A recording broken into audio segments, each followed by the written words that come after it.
Namaste everyone. Mahati Wellness welcomes you back to this series of Yoga Sutras of Maharishi Patanjali. Let us now continue with Yoga Sutra 2.19 of Sadhana Path today.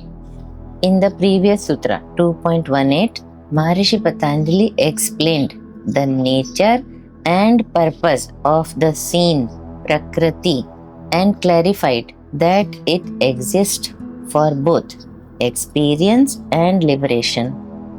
Now he takes us one step deeper and explains how Prakriti actually unfolds. The sutra is Vishesh Avishesh Ling Matra Alingani Gun Parvani. Let us understand this carefully, word by word. Vishesha means a specific or fully manifest form. Avishesha means unmanifest but differentiated form. Ling Matra means the subtle mark or sign, the first manifest principle. Alinga means without mark, the unmanifest root, Prakriti in its causal state. Gun Parvani means the stages or levels of the gunas. So, the sutra tells us the gunas express themselves through 4 stages: Alinga, Ling Matra, Avishesha, and Vishesha. This sutra is Maharishi Patanjali's map of manifestation. Let us understand these 4 stages in simple way. The first stage is Alinga. This is Prakriti in its most subtle, unmanifest state. 3 gunas exist here in perfect balance. There is no form, no differentiation, no object, only potential. This stage cannot be seen or grasped. It is the causal ground of everything. The second stage is Ling Matra. This refers to Mahat or Buddhi, the first expression of Prakriti. Here, differentiation begins, but forms are still subtle. It is called Ling Matra because it is only a mark or indication, not yet the world of objects. This is the level of cosmic intelligence.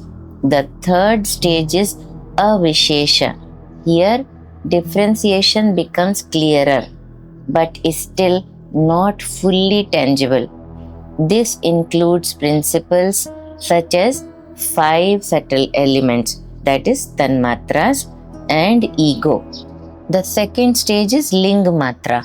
This refers to Mahat or Buddhi, the first expression of Prakriti. Here, differentiation begins, but forms are still subtle. It is called Ling Matra because it is only a mark or indication, not yet the world of object. This is the level of cosmic intelligence. The third stage is Avishesha. Here, differentiation becomes clearer, but is still not fully tangible. This includes principles such as the 5 subtle elements, that is, Tanmatras, ego, that is, Ahamkar, and the sense capacities in seed form. The world is preparing to appear, but it has not yet fully become concrete. The fourth stage is Vishesha. This is the fully manifest level of reality. It includes the 5 gross elements, Panchamahabhutas, the 5 organs of perception, sense organs, Jnanendriyas, the 5 organs of actions, Karmendriyas, and the mind, Manas. Mind is subtle in experience, but in Samkhya's evolution, it is already part of the manifest apparatus.